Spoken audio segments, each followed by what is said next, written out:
This is Pixi Glow Tonic, and what I love about it is that you can use it day or night, and it gives you that nice glow while also gently exfoliating and just giving you a really good toner. So here's how to use it.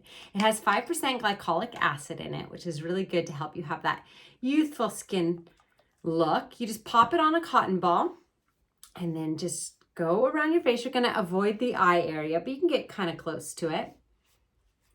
And you can do this right after you cleanse. So before you put on your makeup, and you'll see why, because it kind of gets any dirt and grime and leftover makeup right off your face. So if you look up close, you can see it's taking off some maybe older makeup that's been on my face. And then I usually do my neck area as well.